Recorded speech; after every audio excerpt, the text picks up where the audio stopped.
Everybody, welcome to Intermediate Accounting 17th edition video solution walkthrough. This is for problem 15.8. This is from Intermediate Accounting 17th edition, authors Don Kiso, Jerry Weingat, and Terry Warfield. The question used in the presentation is copyright 2019 by John Wiley and Sons. Wiley, all rights are reserved for educational purposes only. The video may not be distributed or redistributed without the express permission of Wiley. This solution presentation is copyright 2019 to 2022 by Bennett Tchaikovsky. All rights are reserved. The opinions contained within this presentation are those of Bennett Tchaikovsky and not the authors of the textbook or of Wiley. So let's get the accounting party started. I'm going to have to come up with something else. All right. So there's a great TV show and it is called Party Down. And this is like an amazing, obviously, as you can tell, the cast is incredible.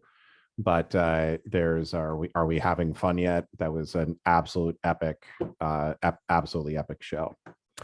Okay, so problem 15.8, dividends and splits. Myers provides us with the following condensed balance sheet information.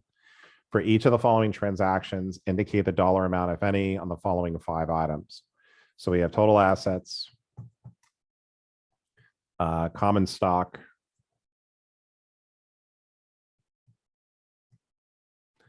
additional paid-in capital in excess of par, APIC common stock, retained earnings, and then we have stockholders' equity. Okay, so let's take a look at letter A. Myers declares and pays a 50-cent per share cash dividend. So what exactly is going to happen?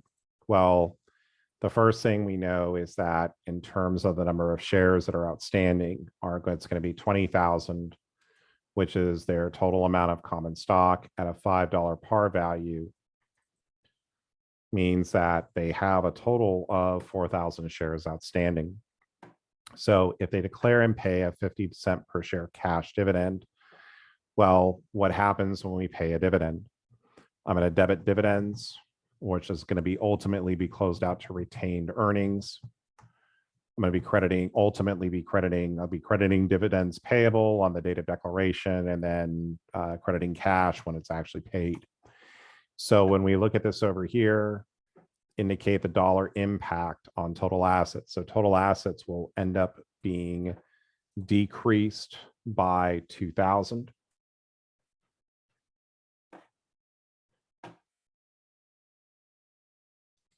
And that's going to be 4,000 shares times 50 cents per share. Okay. So that's going to be going down by that amount. And then there's going to be no impact on common stock, no impact on additional paid-in capital common stock. And then on retained earnings, this is going to be decreasing my retained earnings by 2,000. And this is going to be, again, same computation.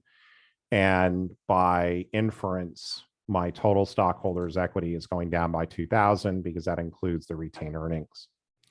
Okay, so Myers declares and issues a 10% stock dividend when the market price of the stock is $14 per share.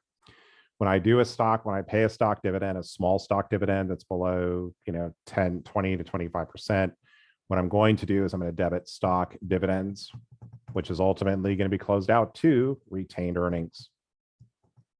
I'm going to credit common stock dividend distributable. I'm also going to be crediting additional paid-in capital common stock. When the dividend is distributed, I'm going to be going over here, debiting common stock dividend distributable, and then crediting common stock at par. Okay, so what I have to figure out is if it's a 10% stock dividend, we have 4,000 shares. How do we figure this out? Well, if I've got 20,000 of par value at $5 per, then essentially that means the number of shares I have are going to be 4,000 or 20,000, like 5 times what equals 20,000. It's going to be $5 times 4,000 gives me $20,000. So my number of shares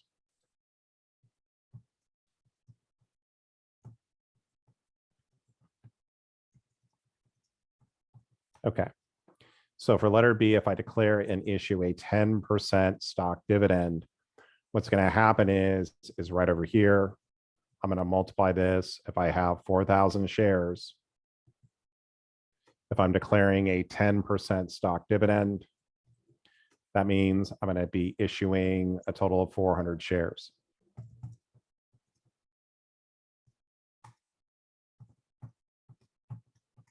So when I record my stock dividend, if it's a small stock dividend, I'm going to take 400 times 14. I will get 5,600. My common stock dividend distributable is going to be the par value, or this is going to be 400 times 5.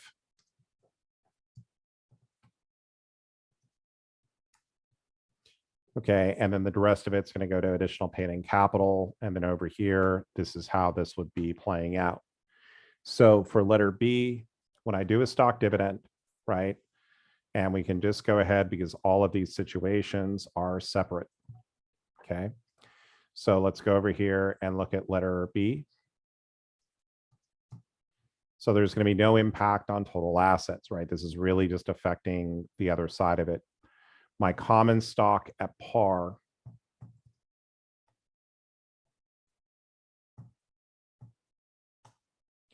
this here is going to be increasing by 2,000.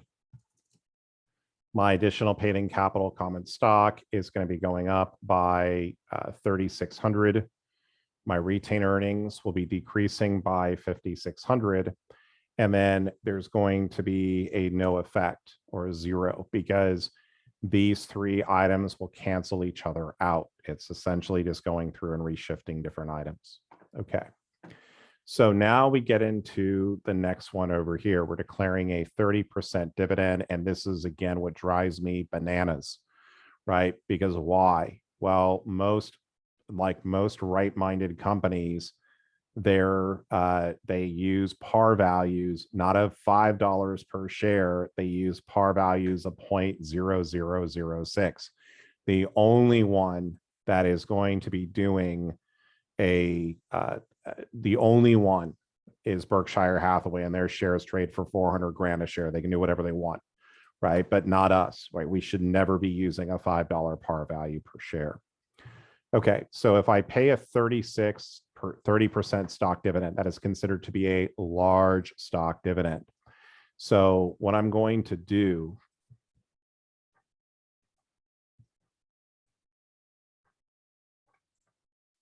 so I've got 4,000 shares. I'm going to multiply that by 0.3.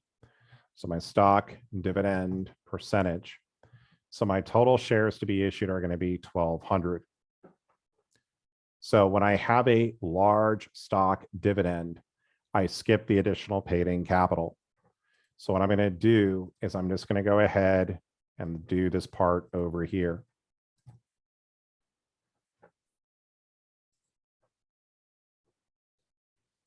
So I'm going to take the amount, I'm going to take 1,200 and multiply it by my par value per share of $5.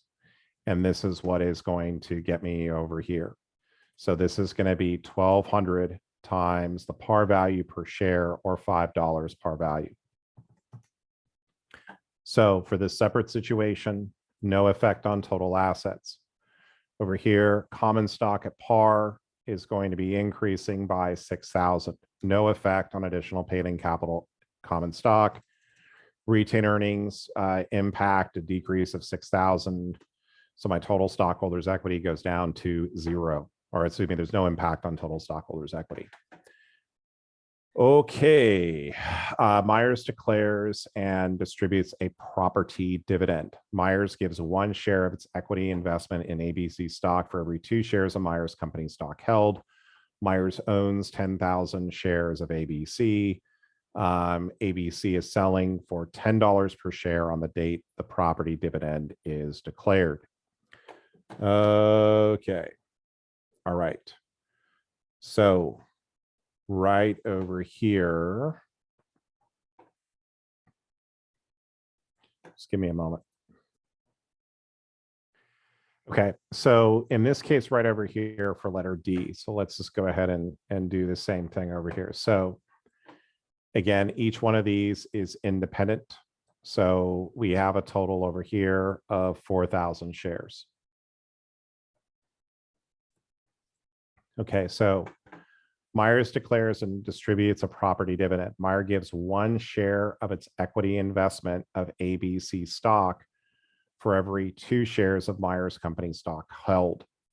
Okay, so it's 1 share for every 2 shares, right? So 1 share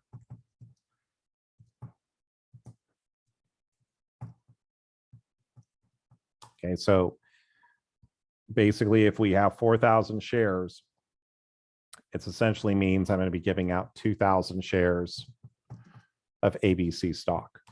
Okay. So if this ABC stock, right? So ABC is selling for $10 per share. Let's make sure we got the right company. Okay. ABC is selling for $10 per share on the date the property dividend is declared. Okay, so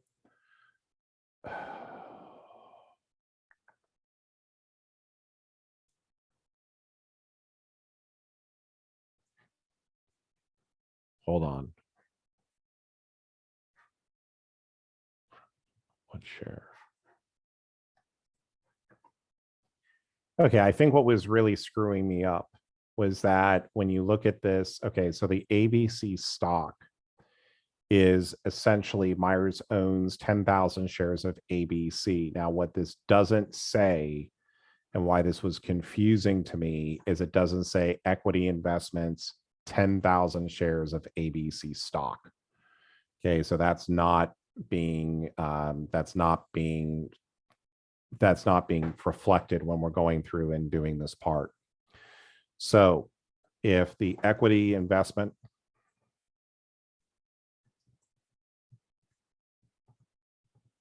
on the ABC stock is going to be 60,000, and this represents 10,000 shares, my ABC stock has a value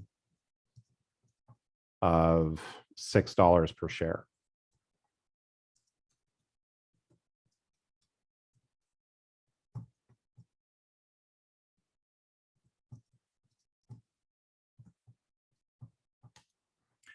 Okay, so the way we're going to do this in terms of doing this with journal entries, and I believe that we kind of did something similar to this on an earlier question, and I just want to go down and find this. Okay, is that right?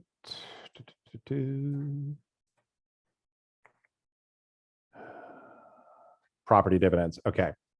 So the way we're going to go through and do this is when we declare it, what we're going to go ahead and do is we're going to write it up to the fair value of the fair value of what is being distributed. We're going to recognize an unrealized holding gain or loss on that stock. We're then going to then we would debit dividends or retain earnings, and then we would have the property debit property dividends payable, and this is going to be at the fair value. So the first step is writing it up. The second step is declaring the dividend. Then we're actually going to be going through and distributing the payment. So those will be our steps. So the first thing we need to do is we're giving out 2,000 shares of ABC stock. Why is it 2,000 shares? Because we only have 4,000 shares outstanding of our own stock.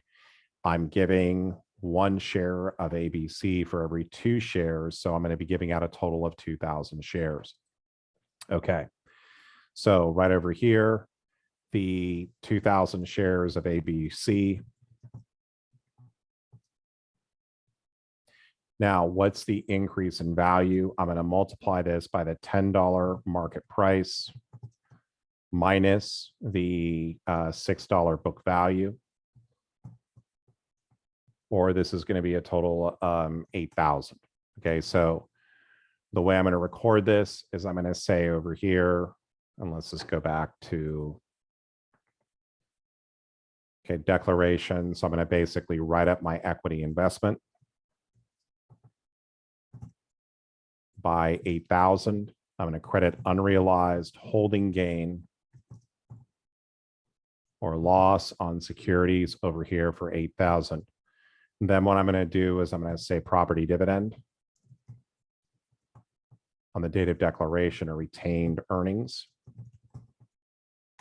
And this is basically going to be property dividend payable.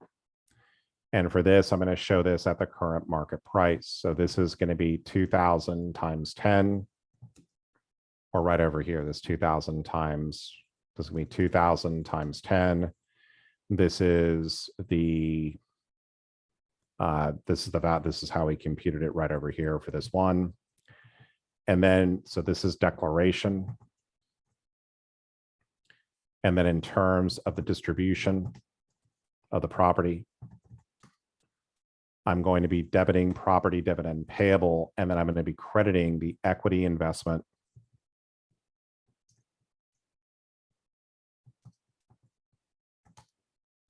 over here for the full fair value of the 20,000. Okay, so right over here, if I go through and look at this one, right? By the way, if you're taking my class, I would never give this as a question. This is the first time I've ever seen it. So this is probably be something, you know, again, it's something that I haven't really seen in my career. So there you go. All right. So what happened with total assets? Well, my total one asset here was essentially my equity investment. So my equity investment, and these are the, as Ingrid said, explain it in a T account Tchaikovsky. So that's what we're going to do. So I have over here 8,000 from the declaration, and then I'm crediting over here by 20,000. So the net effect of this particular one right over here is going to be a decrease in my assets of by 12,000.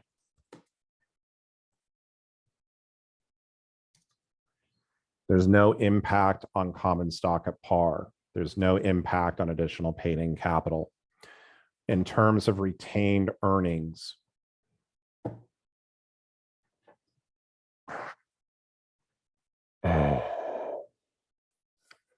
I'm just going to go with the book solution on this because I don't think this is right, because I don't believe that an unrealized holding gain or loss would be going into retained earnings, but that's what the book is doing. So we'll just go with it. So retained earnings, essentially I've got the amount of the, so what they're showing is that the gain of 8,000 is going to go over here, and then the dividend, the property dividend of 20,000 would be over here. So if you have a net decrease to retained earnings of 12,000, so that's going to give you a decrease in stockholders' equity of 12,000. I don't think that that's correct. You would probably need to put in, I think the way that you would actually do it would be this, is you would have, when we look at these types of things for publicly traded companies, is that you have a situation which is an unrealized holding gain or loss. And let's go to Apple real quick.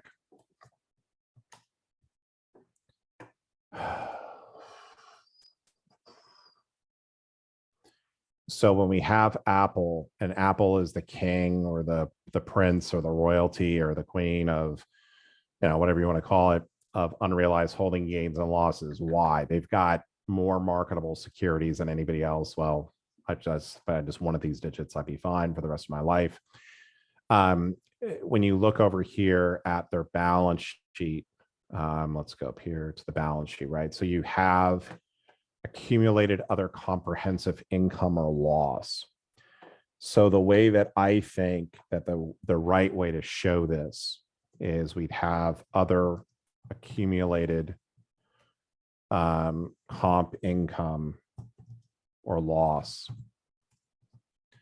And this is really because if we're calling this an unrealized holding gain, then this 8,000 should be here, and then you'd be taking the 20,000 here, and then your total stockholders' equity would be 12. Again, I wouldn't give this type of question on an exam, and it's because of this. And this goes back to, let's take a look at problem 15 or exercise 1516. And I think that that's what's kind of holding me up on this, because if I look at exercise 1516, the way that, yeah, they're going through, and I can even show you here.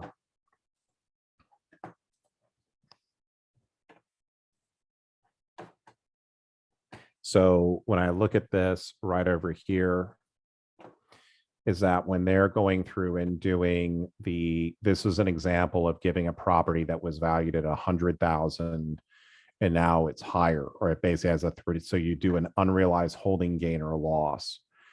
If it's an unrealized holding gain, it's not going to go into retained earnings. It's going to go into that other category. So that's why you hear my frustration as I'm going through this, because their solution isn't correct. But it is what it is. So we're just going to keep rolling with it. Maybe they're not going to let me make videos anymore. Uh-oh. Okay, letter E, this is the easier one. They issue a 2-for-1 stock split, issue new shares, no impact whatsoever. So that has no impact. A stock split is you're just changing the number of authorized, issued, and outstanding shares. That's all you're doing. So that one, I think that one we can agree on, that that one does in fact looked correct. Okay, and let's just make sure. Perfect. Right, so there's going to be no effect on any part over here. So there we go. Okay. So yeah, that is, I want to thank Wiley. They probably aren't thanking me right now for calling him out, but I want to thank Wiley. Please don't forget to like and subscribe if you are looking for other solutions, or if there's other things you would like to see on my videos, please feel free to ask for them in the comments. Have a great day, and wherever you might be. And I look forward to seeing you on the next video. Have a great day.